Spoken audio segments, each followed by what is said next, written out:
And whenever you're ready, I can read the notice of electronic meeting. Please go ahead, and Okay. I'll work on getting my stuff pulled up since I'm a little late joining. Sure thing.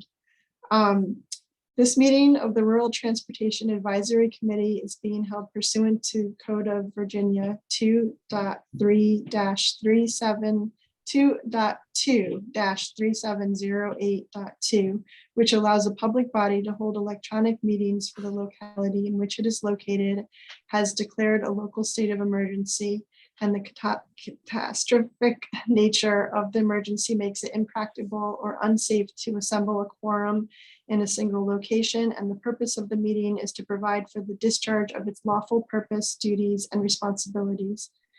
This meeting is being held via electronic video and audio means through Zoom online meetings and is accessible to the public with closed captioning, and there will be an opportunity for public comment during that portion of the agenda. Notice has been provided to the public through notice on the TJPDC offices, to the media, website posting, and agenda. The meeting minutes will reflect the nature of the emergency. The meeting was held by electronic communication means and the type of electronic communication means by which this meeting was held. A recording of the meeting will be posted at www.tjpdc.org within 10 days of the meeting. Thank you. And bear with me one second, because I just was counting on Tom, so I'm still pulling up the material right now. If you would like, I could call roll. Yeah, that would be great. I knew that was the next thing. So please, if you would do that. Sure. Mr. McDermott, Present. Mr. Friedel, Here. Mr. Miles, Here. Miss Bishop, Here. Mr. Proctor, Here. Mr. Cook, Here. Miss Pennington, Present. Mr. Johnson. Here. Mr. Youngblood, Here. Mr. Benish. These are the alternatives, which I don't think we need to call. I think Cindy might be the alternate for Tom. Is that, yeah. Yes, that's correct. So Cindy King's here with Oh, Louisa. good. Okay.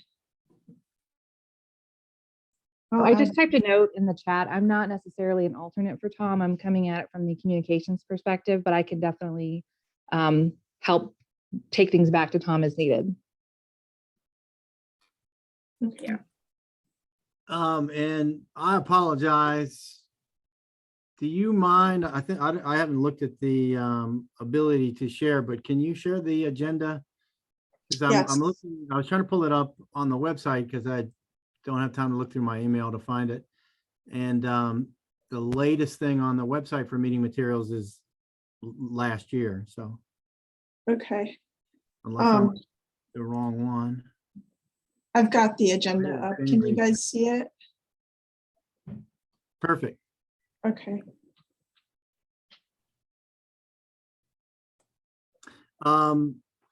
Yeah, so we did a roll call, which actually brings us to matters from the public. Do we have any members of the public attending the meeting today? So I will close matters from the public, which brings us to approval of the draft minutes. We did receive a copy of those in our packets. Did anybody have any questions about the minutes? Any comments?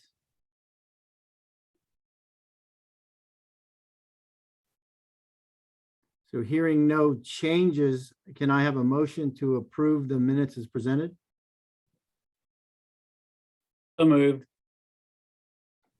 That was Douglas was moved. Okay. Do we have a second? I'll second. A second from, Sarah with RideShare. okay. And I'm just making sure so it's easier for people to take the minutes. So we have a motion and a second. Any further discussion? All those in favor of approving the minutes, please say aye. Aye. Hi, Are there any nays? This is Dylan Bishop. I'm just going to abstain. I wasn't at the last meeting. Okay. So approved with one abstention for Dylan, who didn't attend the last meeting. Can you make that 2 abstentions? I was not at the meeting either. Okay. Abstention from Kevin also. Sorry. And I haven't done a quick head count. I think we still have, with those two, we still have enough to be a quorum, correct? Yeah, Yes, correct. Okay. I can't see the participation list anymore, but I believe so. Okay, that's why I was looking at the squares that I can see, but counting noses, I think we're okay. So that brings us to presentation, and that is the letter, I believe, that Lucinda sent us this morning, correct? Yeah, so in your packet is the letter of support. And then this morning I sent the statement of work, but actually that was also attached as a Word document in the packet that I sent. So, and I'll introduce this. As you know, we've been conducting a transit vision plan study, and that will be completing in this spring, in this summer. And part of the vision plan has recommended that the region generate additional revenue to support the vision plan. And they have some ideas on how to do that, kind of revolving around an authority and levying some sales tax. So the TJPDC has decided that the best path forward would be to study, do a governance study. So what we're doing is applying to DRPT for a technical assistance grant to conduct a transit governance study for the TJPDC region. Earlier, many years ago, the region looked at forming an authority and had some legislation passed to do that. And we're revisiting that, but we also want to ensure that we include the rural communities as well. That's in the vision plan and also in the governance study. So we're asking for support from you all and the county and city and TJPDC to conduct the study. The study will establish a formal arrangement to support regional coordination and planning around the transit operations. And then it will also, the ultimate reason is to increase transportation investments and outcomes and improve the transportation services for the community. As you know, we've had kind of a segmented transit system in the area. About 18,000 workers commute into and out of the Charlottesville city from all of our counties in that region. And we just think it's a good idea to maybe move forward with more funding for transit and more regional structure. So the question that we're asking the technical experts that we'll be asking them to answer in the governance study is, what is the appropriate governance structure to move regional transit priorities forward? And as you can see in the scope of work, we've included kind of a like review of the existing conditions and having a lot of meetings with the Regional Transit Partnership, where we would like to invite staff from the rural counties to participate in those meetings. And then also there'll be individual meetings with the rural staff as well as with the urban and service providers throughout the study. We're selecting the consultants through a advisory committee of CAT with Garland Williams, JAUNT, Ted Reich, UVA and UTS with Julia Monteith. Charlottesville will be represented by Sam Sanders. The PDC is representing Christine Jacobs is representing PDC. Trevor Henry is going to represent Albemarle County, and for the Regional Transit Partnership is Diantha McKeel. The Regional Transit Partnership has some rural representatives there. And then, as I said, as this moves forward, we will be inviting the rural staff, you guys, to any RTP meeting that talks about the governance study. The total project cost for the governance study is about $180,000. 30,000 of that is administrative for the TJPDC to administer the grant. The RFP asks the consultants for not to exceed $150,000. And there's a 50% match, which will be split hopefully between the PDC, county, and city. We're working on securing resolutions of support from the county and city and PDC as we speak. So the timeline for this, the draft scope of work has been we're working on it. We've shared it with you. We've shared it with Kat, Albemarle, and JAUNT as well, and had comments back, which we incorporated into the scope of work. We sent it to the DRPT bench consultants early. We sent it to them on December 28th because we wanted to get something back before we applied for the DRPT proposal, which is due on February 1st. Then the selection committee would meet in late February, and we would notify the selected firm in March. The scope of work would be refined with the consultants between March and July. So we still have time to make changes to the scope of work if any of you have any comments on it. And then we won't get the DRPT notice to proceed until July 2022. And then the project would start in August, and it's an 18-month project we expect to end in January 2024. And so, what are we going to get out of the study? We're going to have a recommendation for a governance structure to facilitate regional transit coordination and generate additional funding. Hopefully, we're looking at the funding. The consultants are estimating it to be about $30 million a year for the region. And the study will help us kind of look at how to distribute that amongst the partners in the governance structure, whatever they recommend. And then we also hope that this study will build consensus among the jurisdictions and stakeholders around the study's recommendations, and then obviously ultimately improve transportation for everybody in the area. Do you guys have any questions? I'm asking for you to, I guess, vote to sign the letter of support for this study.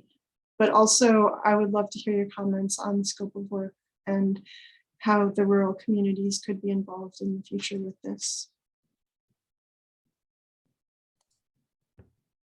I'll start with a question, Lucinda.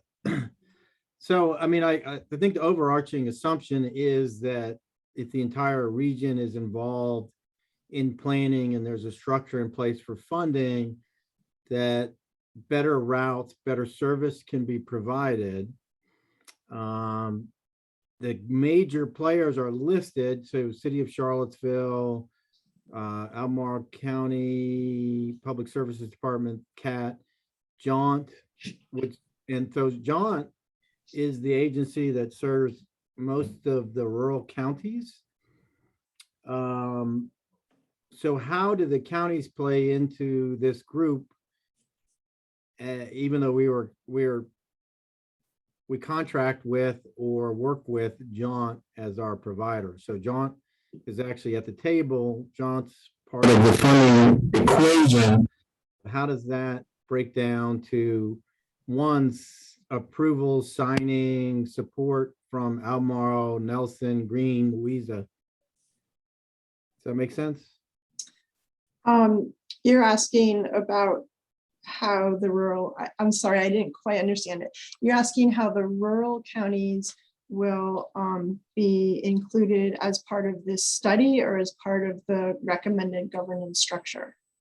Well, even, I guess maybe a little of both, because you're asking for our support moving forward, technically in the main organization there, and maybe that's part of the decision through the study, but we all present our approvals through JAUNT. So the county doesn't make decisions for JAUNT.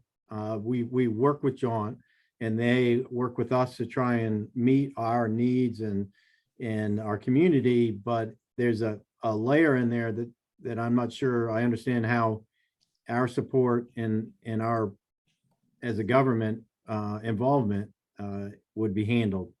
Lisa, Okay. I can respond if you need Sure. me to. Okay. Sure. But part of what we're looking at, so first of all, we're following the structure of the regional transit partnership, first of all, as far as how we set up the development. So that includes JAUNT representing the rural localities. The second thing that we're looking at as part of this is how to generate additional revenue that will support some of those transportation priorities. And those would be directed through the local governments to some extent. So while we're sort of including JAUNT because they're represented on the regional transit partnership, part of the decision about whether or not you all want to be involved in generating additional revenue on behalf of your localities to support some of the service expansion will need to come through the local government level. Does that clarify things? I believe it does, and I think it's also sort of a gray area. And I don't know, Kevin, and I don't remember who else is here from the other counties. Kevin's the only one I can see, but it also sounds like you're asking for support towards this, and I think we all support studying and determining it, but none of us can speak on behalf of the boards who are really the local government. So I'm not sure I'm ready today without at least having a poll or discussion with the board that they support this document. That's a good point. I think that I wanted to make sure that it was on the agenda for us to discuss because I want to make sure that the rural counties are included as part of the study and right from the very beginning. I want this to work for the rural counties as much as for the urban ones. So I wanted to have it on our agenda, and I thought that a letter of support would be a good way to do that. I can see how and we kind of discussed this behind the scenes. You're not a governing body, but you are an advisory body. So we were hoping that you could sign a letter of support as an advisory body. As the RTAC, you're asking for, yes. Yeah. I don't know, any thoughts from any of the other counties? I'll just go ahead and make the comment that, I understand what you're saying, Jim, regarding, any future recommendations. And despite, the fact that I think this would probably, if there is a recommendation to form a transit authority, Albemarle County would probably be one of the groups that would be most impacted by that change. But and we're not considering that at this time. We're just considering whether or not we'd appreciate to hear what the results of the study would be. And I don't think it, your board better than anyone here, but maybe they would be interested just to understand, the implications or the potential benefits or negatives to how something like a transit authority would work. And so that's really all we're supporting. In the end, even if it makes the recommendation that that a transit authority may be beneficial, I still can't say whether or not our Board of Supervisors would support actually implementing that. We're just, at this point, we're just interested in hearing what the results of the study would be. And for that reason, I guess I'd say I'd support the resolution for the application to be made. Other thoughts? I'll second what Kevin said. And another thing to keep in mind is that I expect the study to be kind of a compare and contrast between what we have today and what we could have if we had a regional transit authority. And I think that even if we don't wind up implementing a regional transit authority, this study could still shed some insight on the working relationships that exist today.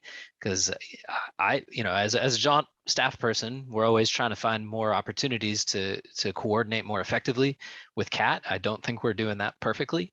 So if this study sheds some light on that, that by itself would be a great finding.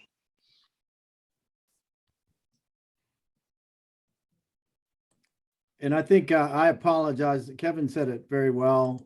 I was jumping ahead to trying to think how this all would work.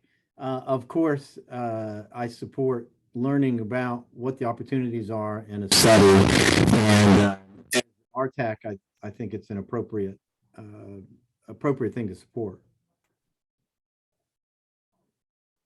Any other thoughts on this? Was there any specific areas that anybody read through they had additional questions about? Yeah, Jim, this is Douglas in Fluvanna. I think it's great, the draft scope of work. I appreciate it on page 3, the historical background information. Just one question at the bottom of page 1, are we not allowed to use, or cannot we enter in the 2020 count data, or is that stuff's already been captured in the 2022 regional transit vision plan? It wasn't available at that level of detail. So it's like, as soon as it becomes available, we can add it in the census. Okay, that's what I figured. It looked like it was going on till summer of 2022. So you guys will be adding that. But no, I'm in, I'd say Fluvanna, we're generally in support of the resolution. And we, Lucinda, Mrs. Eager and I attended your last session, and that was helpful for us for working on regional transit. So thank you.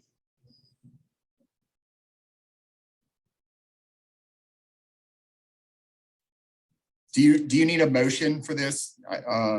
I'd happily make the initial motion to support it, the resolution.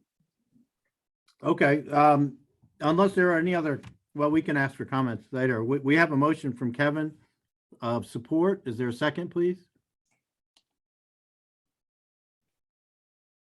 Second. Is that Douglas? Yes, sir. So we have a motion and a second. Were there any other comments or discussion? I'll just say from a Lynchburg District VDOT standpoint, 2 of the counties are identified in the study. And I think as the study goes on, you might want to be prepared to have conversations with GLTC as a part of that process. Thanks. Comment? Because we do know that we have commuter patterns back and forth between Charlottesville and Lynchburg. Awesome, thank you. Motion in a second. Any other comment? All in favor, say aye. Aye. Aye. Aye. Any nays? Motion carries unanimously. So that brings us to Mr. Charles Proctor and a very exciting presentation about rural roundabouts. Well, I don't know how exciting it will be, but I'll share my screen and go through. I've got 9 slides. I actually did this for CTAC probably in September. So it's basically the same presentation to talk about roundabouts. Roundabouts are one of our innovative intersections that we try to do. Let's see, make sure I get the right screen here.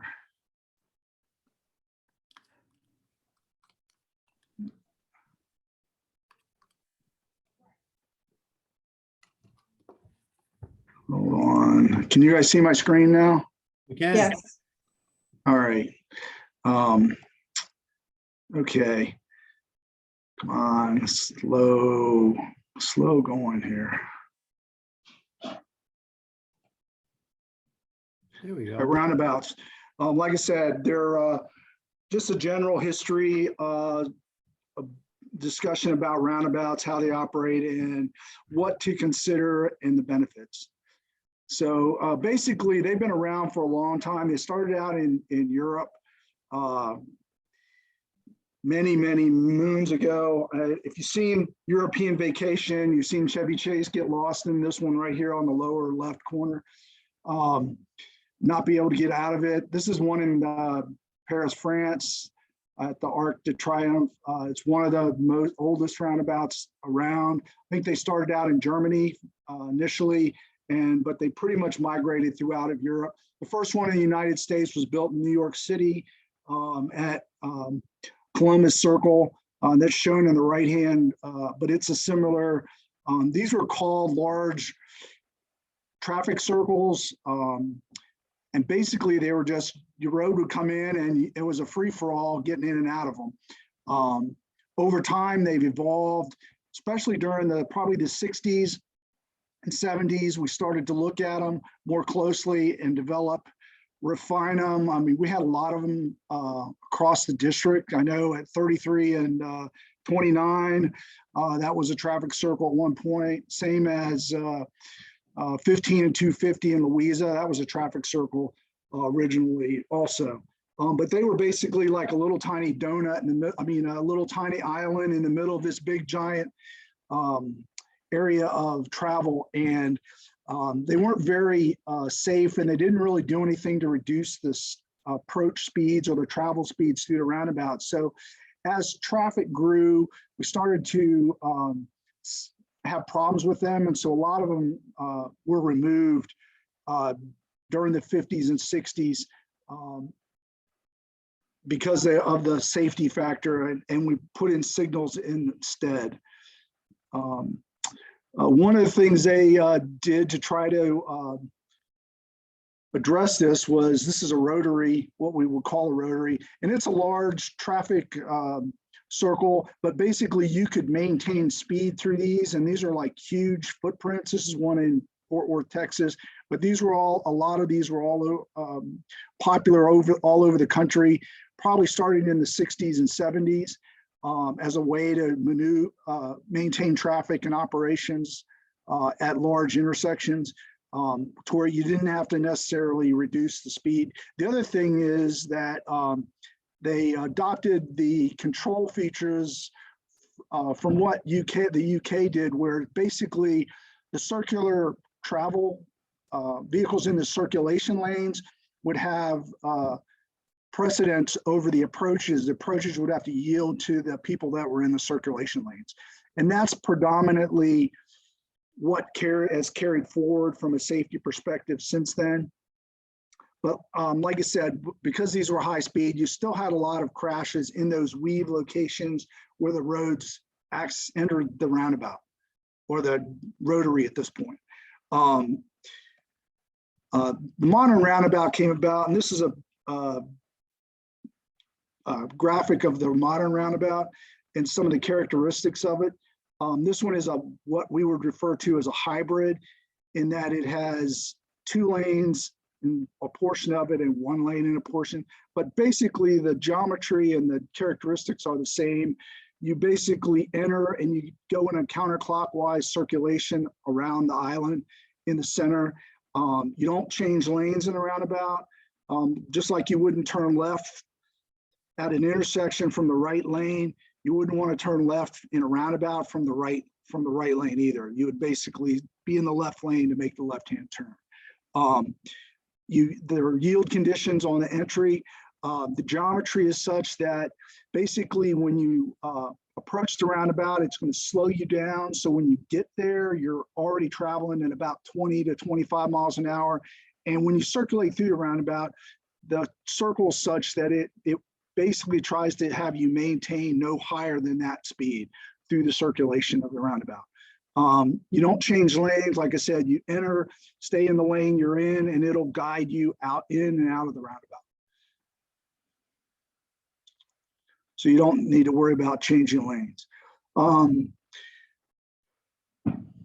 Basically, some of the other considerations you want to have when you consider a roundabout is you want to have either a sort of a balanced entry of approaches, or you want to have a heavy left turn movement.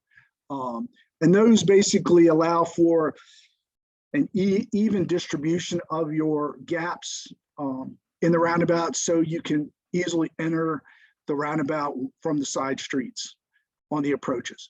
Another thing that it does, if you have a lot of intersection with a lot of angle crashes or head-on collisions, the roundabout pretty much eliminates both those types of crashes because of the deflection on your approach. You're not going to be at such an angle where you're going to hit somebody if you do have a crash at a severe T or 90-degree angle. It's going to be more of a skew. Also, that your speeds are such that your any crash that would occur is going to be minor as opposed to more of a severe type crash. One of the things you want to try to do is limit the number of driveways that are in close proximity as much as possible. You can accommodate some, but the closer they are, the harder it is to accommodate. Another thing you want to be concerned about is your distances between possibly a roundabout and a signalized intersection, because you can have queuing that would back up from a signalized intersection into a roundabout, and that would cause it to break down. But those are just some of the things you want to consider when you're doing it. This one of our round one smart scale projects is the roundabout at 15 and 53 in Palmyra down in Fluvanna County, and it's performed really well. This was a single lane, and it's designed so that it can be expanded in the future to accommodate a northbound left turn lane, and also a slip ramp on the southbound westbound approach. This is another roundabout. This is up in Culpeper, right in the town of Culpeper, where business 1529 meets 229, which is coming from the north. Subsequent to this being built, the county built this other leg to the west. It's the inner loop that goes over to 522. We had proposed a stub out, but they've actually completed the roadway. But this is another hybrid. It's actually a multi-lane roundabout that's been reduced so that it only has the capacity of what's needed, because generally when you go with the higher the number of lanes, you can reduce the severity of the crashes, but you may opt for have more overall crashes, even though they're minor in severity. Basically, what the roundabout tries to do, it reduces the number of conflict points from what's in a traditional intersection, which could be up to 48 conflict points, and reduces it down to like 8. So just in that regard, it has a tremendous effect on the safety benefit of a roundabout that it provides for an intersection. Also, it's the geometry, like I said before, you're slowing the traffic down before it gets here, and as it enters and progresses through the roundabout, you're at a slow speed. So any conflicts you do have or crashes that might occur are going to be relatively minor and probably result in a property damage only type of crash. As you can see, this roundabout has pedestrian facilities. Pedestrian facilities at a roundabout, they cross from the outside to the splitter islands and across on, they can be on 1, 2, or all 4 approaches. They're located approximately 20 feet from the stop bar. So you're basically behind the first car that's yielding to go into the roundabout. And you're only having to cross one direction at a time. And there's always a protected island in the center. So you only have to cross a portion of the roadway at any one stretch. Because it's a yield condition, it's much more efficient than a traditional intersection, and it can provide more capacity for a longer period of time. Like I said before, speeds are reduced on your because of the geometric improvements that you're making on the approaches. So your speeds are relatively low, both on the approach and circulating through the roundabout. The upfront cost is generally more expensive than a traditional intersection, but long-term, there's much less. You don't have the maintenance and of the signal and the control and all supplying power to the signal over 20 years can be pretty expensive. So you don't have any of those with a roundabout. The only thing you may have is lighting, and in certain situations, there may be enough ambient lighting from the surrounding businesses that you may not have to light it. But we do look at that when we're developing the designs to make sure that you do have adequate lighting for the roundabout. One of the other features about a roundabout is you can have an aesthetic feature in the roundabout. So if you're looking at a area in a rural area you're approaching a town or something like that, you could actually put something in there, welcome to Louisa or something in the roundabout. So that can be an amenity that you can have. This is a series of roundabouts that's in Culpeper on the inner loop. As you can see, there's 3 in a row. The one to the west is at 522, and the road between the two is what the town built, the interconnect, and they actually put a roundabout. And this is a 4-lane divided road. If you want more information, I can click on and show you a video, but basically has the same information that gives you an example of a roundabout and how they operate. And the links provided here to our innovative intersection webpage, where you can look at roundabouts, but it has also other innovative intersection types if you're interested in looking at those, or wanting to see how they work, and if you're interested in possibly looking at some of those at some of your intersections in your locality. That's pretty much all I had. Any questions?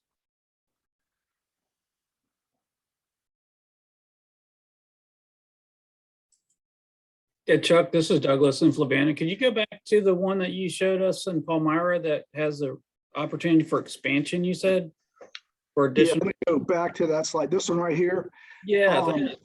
Basically, if you can look from the south is to the left lower corner of the screen. North is 15 is to the right. And 53 is coming here from the top of the screen south. Basically, the splitter island is wider on the south or the northbound approach, so you can add an additional left turn lane to that approach. And then the island is set up so that you can actually put in another lane on the inside of the roundabout to accommodate a left turn movement if it's needed in the future.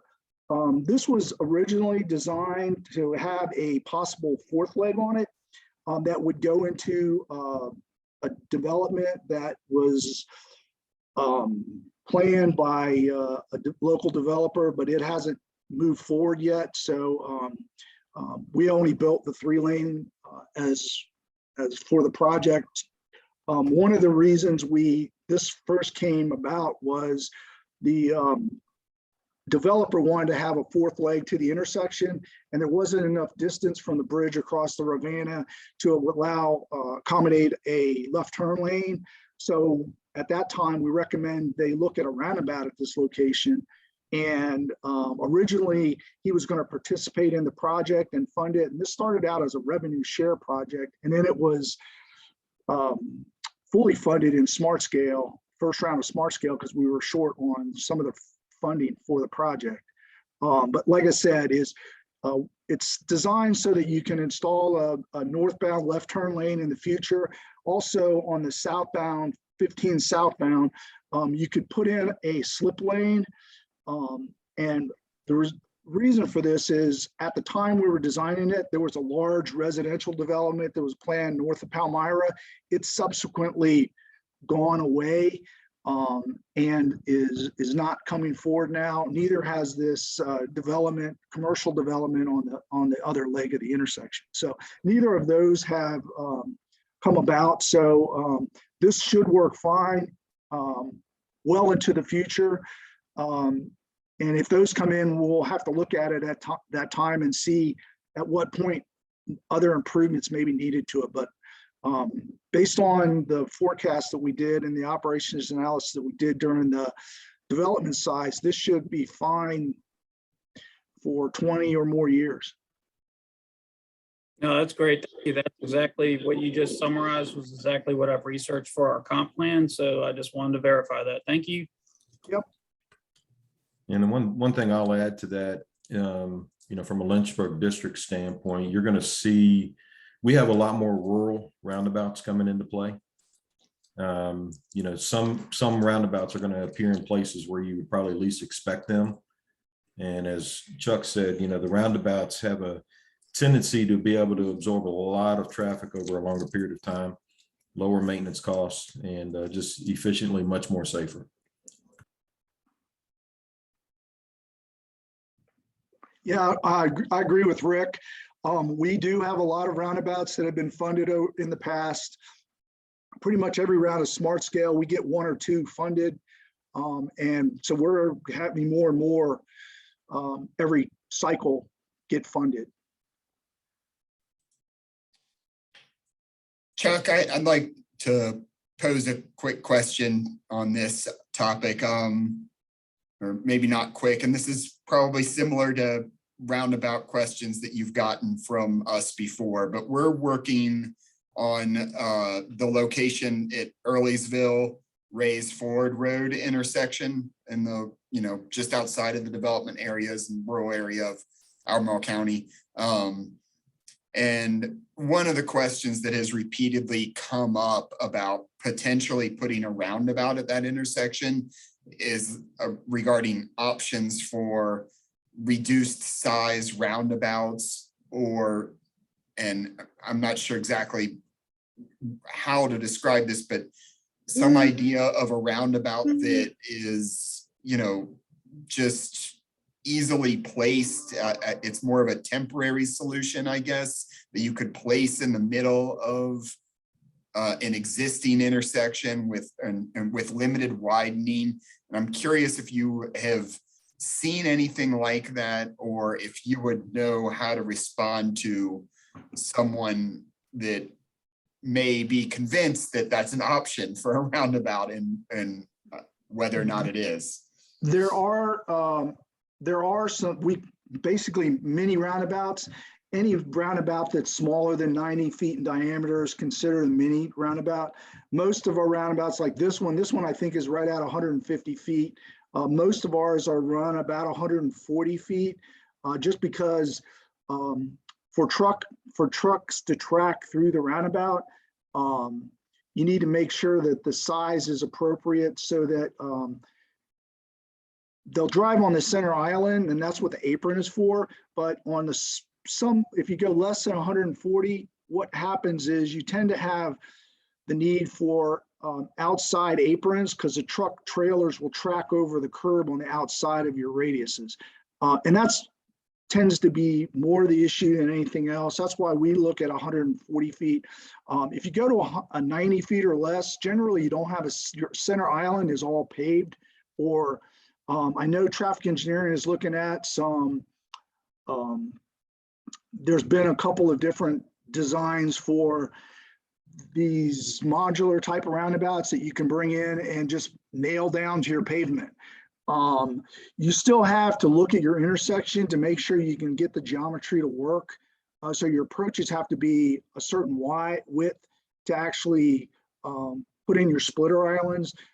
There's been some, I know in Northern Virginia, they put in one at one of the major intersections, and it was just, they did it basically a weekend, put the whole thing in, and it operates very well. I'm not sure how well it does during snow duty, snow removal and those kind of situations, but if it's damaged, you can take out a section and replace it. We are looking at some possible locations for putting some of those in. I know Troy, our district traffic engineer, he's trying to come up with some areas where we can actually put some in to see how they're going to work. So if you're interested in that, we can circle back with him to see if it's something that's a viable location. Yeah, that'd be great. I'd like to get a little bit more information on the potential for that at this location before I go back to the board. Thanks. I mean, we do have one mini in the district. Well, I would say one, but there's probably two. The one it's up in Fauquier County at Falmouth and Business 1729. It's a mini, but it's got a slip bypass lane on one side. And it's basically a location where you have a 4-lane road coming into a meeting with a 2-lane road. So at that location, the town actually built it. And it's a single lane, like I said, roundabout. And actually I've seen a WB, a large tractor trailer, not a 67, but a 62, actually turn around in the roundabout. So I was really shocked that it would happen, but they can do it. So it's just a matter of having a good driver that knows what he's doing, but there's a lot of opportunities. The biggest thing is making sure that you've got the lower speed roads. I know out in the rural areas, most of the problem is the speeds are too high, that you want to make sure you get good deflection before you get to the intersection. Otherwise, people will just try to drive straight through it, and that's going to cause more crashes and the severity of crashes may be more severe than what you would with a normal type of design. Would you consider 35 miles per hour? Yeah, anything less than 45 would probably be fine for a roundabout. You still need to look at the entry deflection, because you wouldn't want them coming straight into the roundabout. You want to have the curvature at the right before you get to the circle, so vehicles don't try to drive straight through. And that's fastest path, and that's part of the design of the roundabout that we look at. And we're looking at some other locations for smaller roundabouts. I know the town of Warrenton's interested in another location where they want to try to mini, whereas you've got houses on 4 quadrants of an intersection, and they want to put a roundabout in there. But well, we're going to work with them on that to see if we can make it work. Chuck, what size is the one in Somerset? Do you know? Because that's a high speed. That one's, I think 140 feet.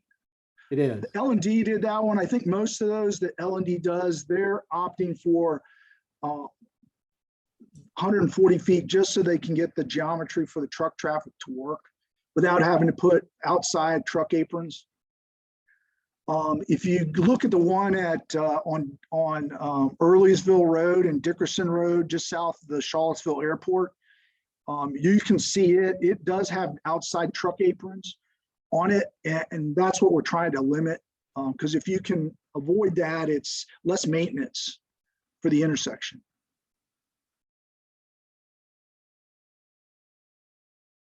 Any other questions for Chuck?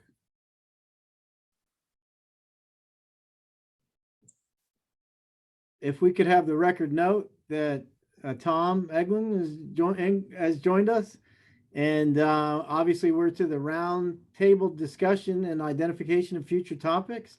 If you want to take over from here, Tom, be my guest. Sure.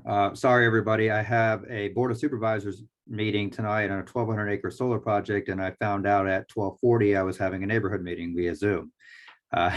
So here I am. So starting off, I'll go ahead and start. Tonight, Alan Saunders and Chuck Proctor will be helping me present our 3 intersections to the Board of Supervisors to get comment from them on smart scale for this round. We're still working on the Zion's Crossroad Transportation Study, as I'm sure Douglas is well aware of.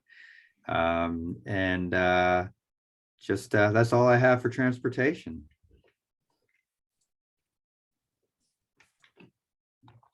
Who'd like to go next? I'll jump in real quick. I defer to Chuck because mine is more of a question about the transportation study that we're working with Greene and Albemarle on, and it looks like there are 4 recommendations in the latest letter that came out. All of them end with a sentence that we recommend going forward with X, which intersection improvements, bow tie. There are 4 different options for each R cuts. Is that just all of them are possibilities and you're just throwing them out there to see which we like best?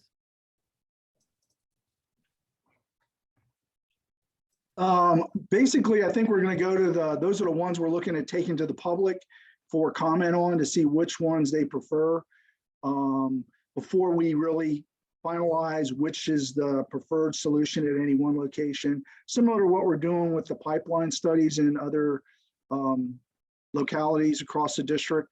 But if you guys want to provide feedback, you can, but we're looking to carry those forward to our next public meeting for public input. And then we'll go ahead. Once we get that, we'll move forward for the final design.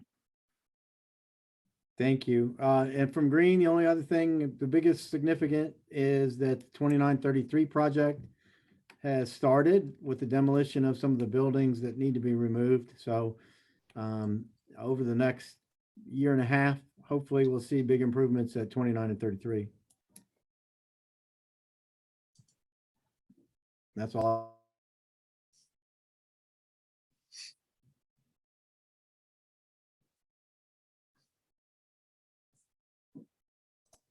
Who'd like to go next? So Stephen, my update's real simple. We are doing our TDP process at JAUNT over the next year. So there will be plenty of opportunities for public engagement, and I'll be bringing more information about that when it comes up.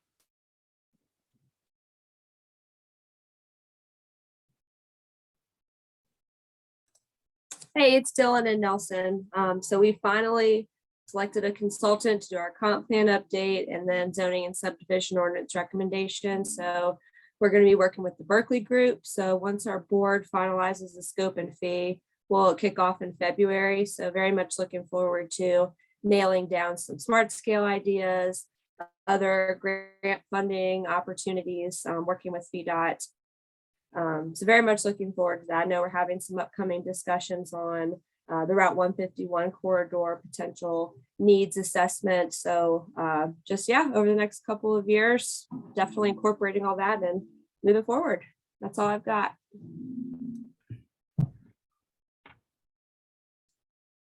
I can go. The only update I can think of that might be of interest to everyone here is that we are getting ready. We are right now kicking off a comprehensive plan update for Albemarle County. As part of that, there is going to be a multimodal transportation plan that'll become essentially the transportation chapter of that comp plan update. This is something that we expect to take probably about 3 years to complete. And we're just kind of getting the organizational pieces together right now, funding. We're going to be having a consultant doing some of the work for us. But I don't think that consultant's been selected yet. But really looking forward to a pretty significant update of our overall comprehensive plan.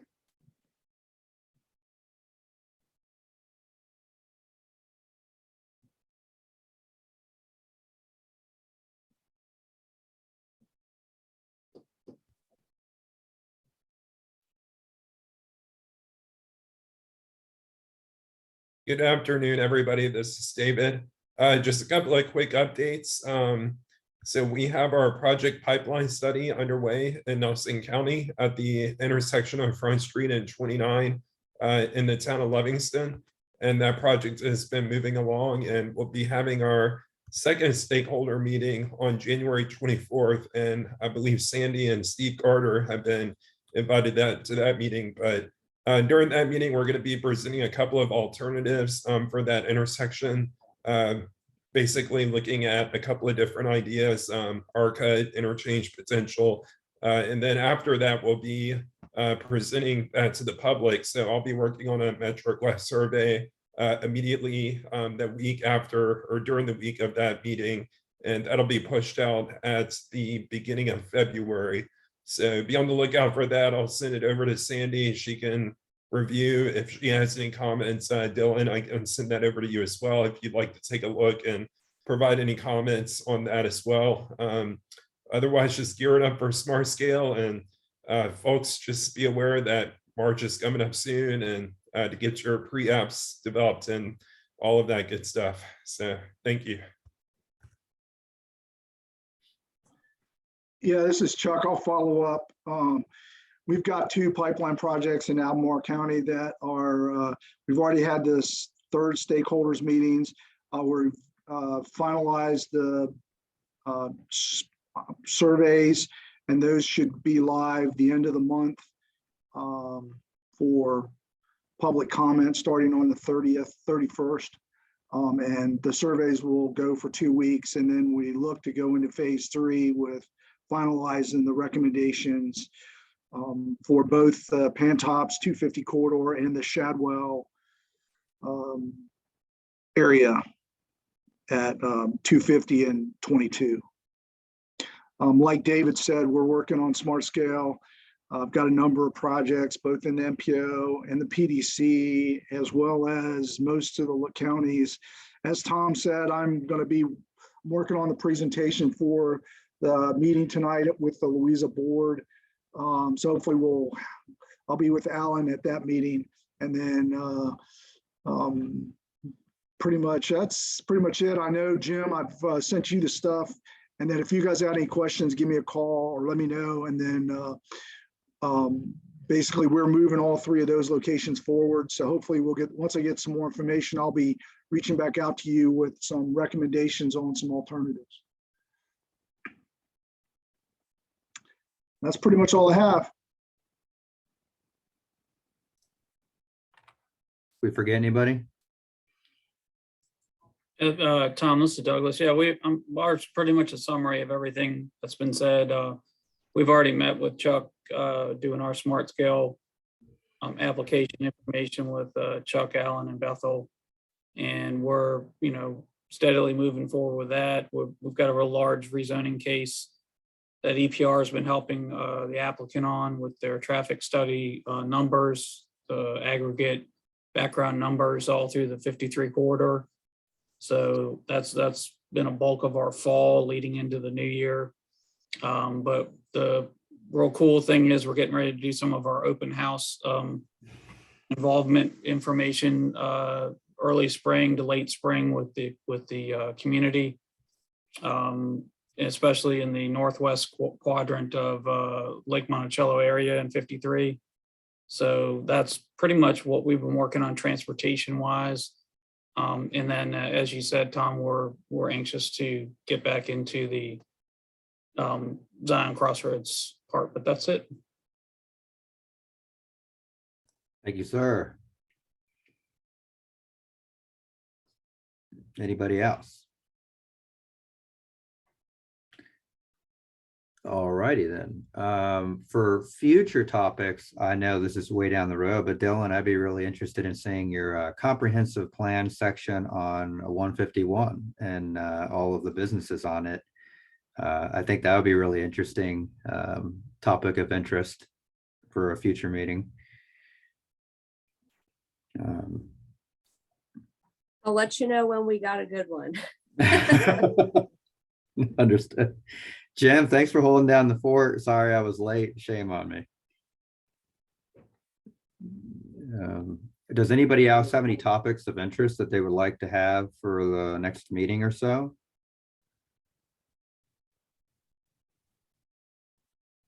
One of the topics that was mentioned at previous meetings was utility scale solar projects and how VDOT handles like the road construction with that.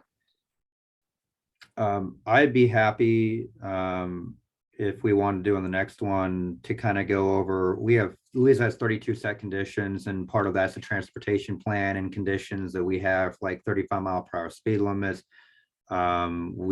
We have a work session on battery storage, although that's not really transportation related, but I have some materials I can give you. Does anybody else, Douglas, do you have like your own set of conditions and stuff for transportation? Does anybody else, or? Yeah, we have, ours aren't probably quite as extensive, but pretty similar.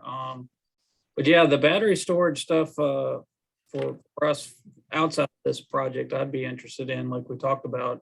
And I did, real quick on solar, I did have because it relates to construction and crossing county lines. We are working with Goochland County, Fluvanna and Goochland on some large solar that's in both localities and not one locality. So it creates a new dynamic because it also is in 2 different VDOT districts. So it gets a little more interesting that way as well. Thanks. If I'm happy to have that as the next item. I can obviously talk for 5 to 10 minutes on Douglas probably can. Jim, you got any solar yet? No, we have so many limited opportunities. Just where we don't have any land near the power grid. We don't have any land that's not vertical. We're smallest landmass, or 4th smallest landmass county in the state. And 1/3 of it is national park. So we just don't have a lot of questions about it. Does anybody have any non-solar ideas for a topic on a work session?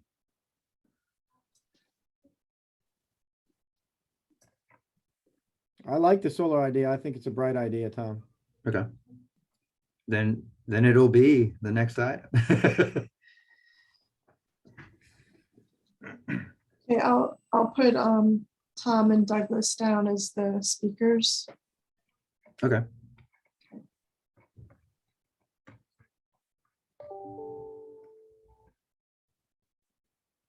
And I could probably share my screen in that meeting and just kind of go through the conditions, and I can give you links to videos and things like that.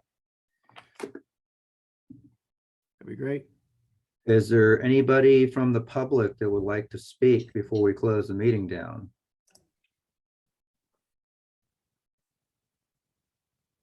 All right, everybody. Well, I appreciate your time. Again, sorry I was late, and I motion to adjourn the meeting. Second. Thank you all. Be safe. Good Thank day. you all. Good one.